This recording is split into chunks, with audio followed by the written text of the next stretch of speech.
Olá, pessoal do sétimo ano. Vamos para a última parte deste módulo chamado Formações Mistas, né, Pantanal. E agora, então, a gente vai falar sobre os principais problemas ambientais.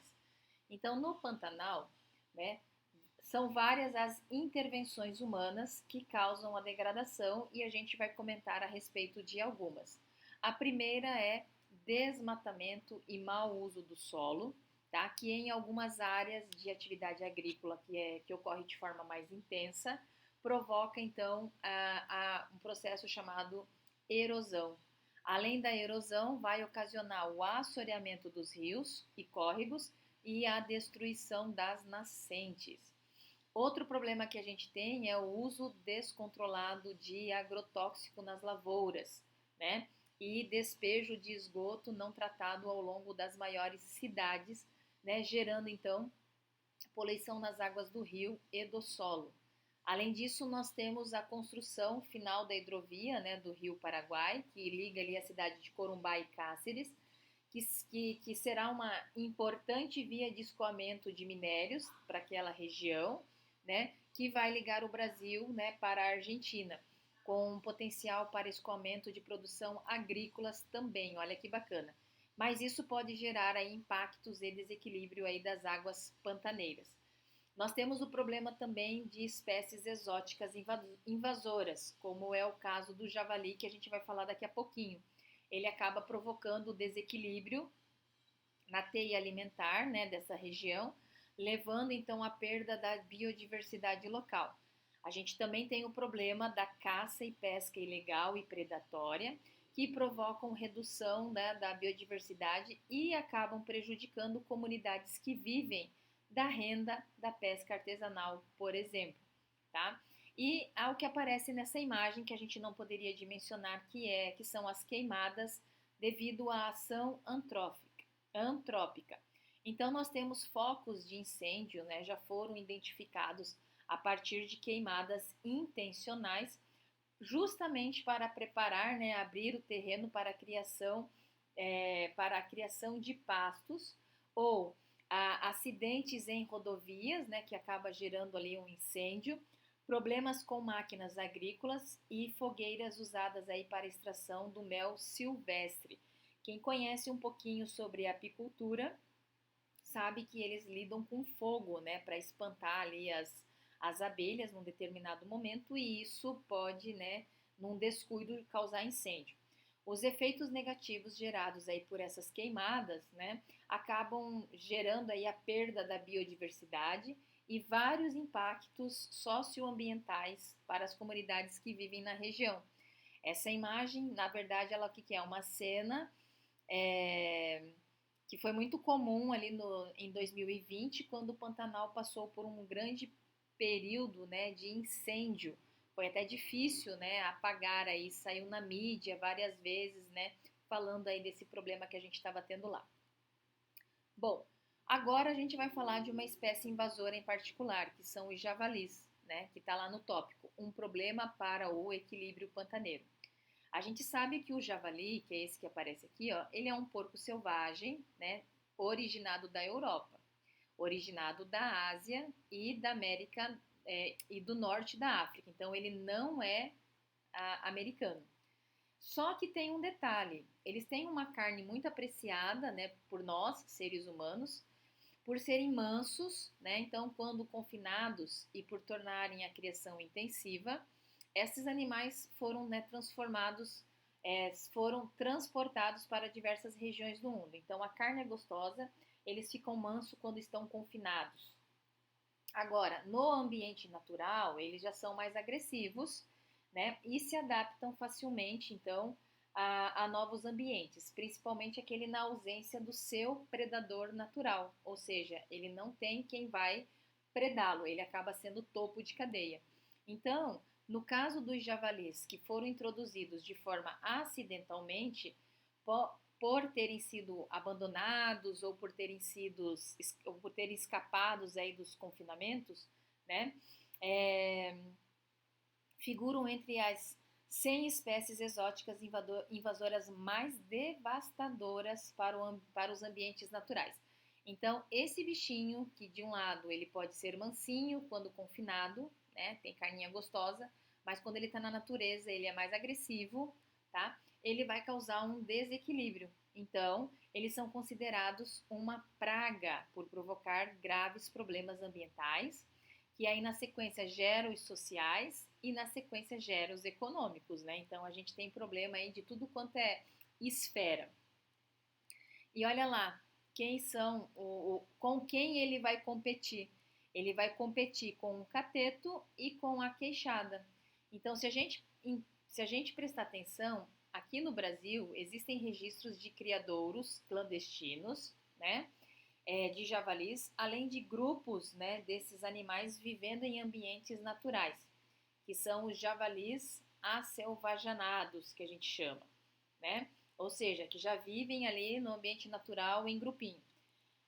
Essa situação já foi registrada em 14 estados, então a gente tem várias regiões do Brasil aí que tem problemas com os javalis.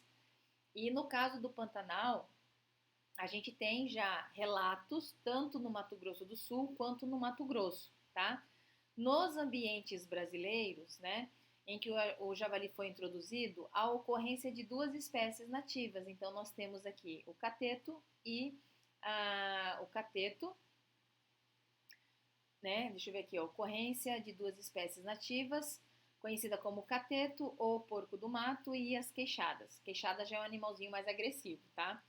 Ambas as espécies nativas se alimentam de vegetais, principalmente de raízes e folhas, ovos e lá de vez em quando gostam de pequenos animais, como répteis e filhotes de aves.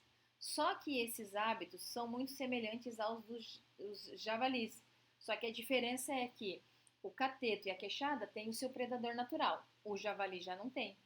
Então, podemos dizer que esses três animais ocupam nichos ecológicos semelhantes e competem pelos mesmos recursos, o que pode levar a uma diminuição do número de indivíduos de algumas populações ou até mesmo a sua extinção, né?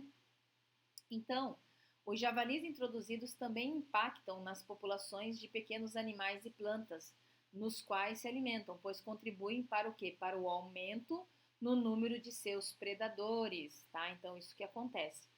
E aí a gente continua aí comentando essa questão dessa invasão nos ambientes, né, pouco modificados, causa ainda outros tipos de impacto, que é devido ao hábito de cavar e remexer o solo, né, os javalis destroem plantas que estão crescendo e expõem sementes. Então eles são forrageiros, né? A gente diz isso que eles são forrageiros. E eles contribuem para a diminuição, né, e com a possibilidade de extinção de diversas espécies da flora nativa. Por quê? Porque eles tiram as sementes, expõem as sementes e tiram as plantas menores, tá? Então, isso que acontece. Outra coisa interessante é que o hábito de cavar pode acelerar o processo de erosão e aumentar aí, o assoreamento de lagos e rios. Por quê? Vai fazer com que pequenos fragmentos de solo sejam levados ali para a região dos rios, né, e lagos. Outra coisa ainda, né? Olha quanta coisa o javali causa para nós aqui, né? Eles podem ainda facilitar a transmissão de doenças, principalmente para os porcos domésticos, como a febre aftosa, a pneumonia suína, né? A cisticircose humana, que é causada aí por uma verminose, mas que a gente vai ver no decorrer, né, da vida escolar de vocês. Fiquem tranquilos, né? Com relação aos impactos sociais e econômicos, a gente pode entender que existe relatos de ataques a seres humanos e também aos animais domésticos. E também existe caso de cruzamento com porcos domésticos e pela destruição de plantações em áreas agrícolas. Então ele consegue, né, se reproduzir com uma outra espécie que vai gerar então aí um novo indivíduo, tá?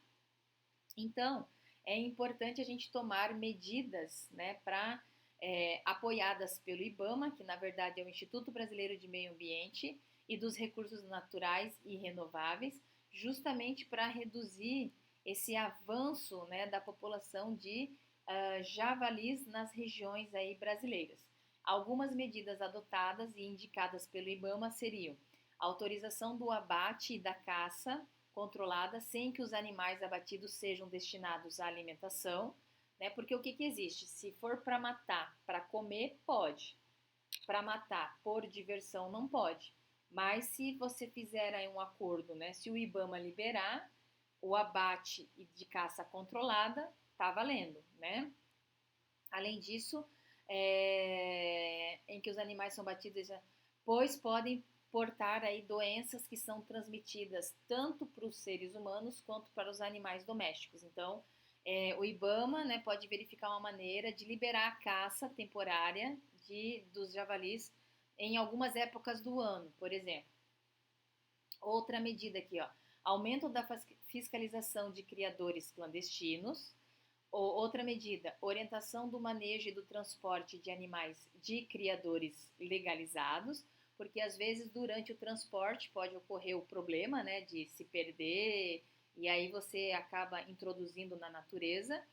E além dessas medidas, o IBAMA ainda monitora o impacto que os javalis podem causar sobre a fauna e a flora nativa, principalmente nas unidades de conservação. Vocês vão ter um tema mais profundo sobre as unidades de conservação lá no 9º ano, então fiquem tranquilos, mas só antecipando, unidade de conservação é uma área protegida por lei, em que ali a gente tem representantes de plantas e de animais, né, de interesses, de características importantes para a gente manter, para que eles não entrem em extinção, tá? E aí a gente encerra esse módulo com esse texto Olho Vivo, Processos e Serviços Ecológicos, que vocês também vão ver mais para frente sobre isso, né? Nós já estudamos em módulos anteriores que os seres vivos interagem de forma muito diversa nos ecossistemas. Essas interações mostram que os indivíduos vivem de forma integrada e complexa em um ecossistema. Então, dessa integração surgem os processos ecossistêmicos, que permite a existência e a continuidade da vida na Terra. Então, exemplo, a ação de seres decompositores permite que os nutrientes sejam reciclados e enriqueçam o solo. É um exemplo dessa relação entre os animais, as plantas, entre os seres vivos. Outro exemplo, a vegetação que cresce em torno da nascente de rios as protege, né? Protege esse rio. As abelhas se alimentam de néctar e pólen, né? De flores, e ao transportarem esse pólen, né? Ao transportarem este pólen de uma flor para outra, promovem o que a gente chama de polinização, que vai originar então aí frutos com sementes, dando continuidade a espécie, porque elas possibilitarão a origem de novas plantas. Tudo isso aqui é exemplo de processo ecossistêmico, ou seja, é aquela inter-relação entre os seres vivos, né? Agora vamos entender o que seriam os serviços ecossistêmicos. São aqueles processos, são aquelas relações que a gente acabou de ver, né? Processos ecossistêmicos que produzem benefícios diretos e indiretos às atividades humanas. Então, se aquela relação entre os seres vivos trouxer benefício para os seres humanos, nós falamos de serviços ecológicos. A polinização, feita pelas abelhas, é um exemplo de processo econômico que se torna um serviço, né, econômico na agricultura. E aí a gente tem aqui a abelha, né? A abelha polinizando, ou a joaninha que se alimenta, que serve, na verdade, ela serve como a joaninha ela serve como um predador natural dos pulgões, né? Então aí é muito importante o controle biológico, tá? Pessoal, o que eu queria falar com vocês era isto, e eu aguardo vocês então numa próxima oportunidade. Tchau, tchau!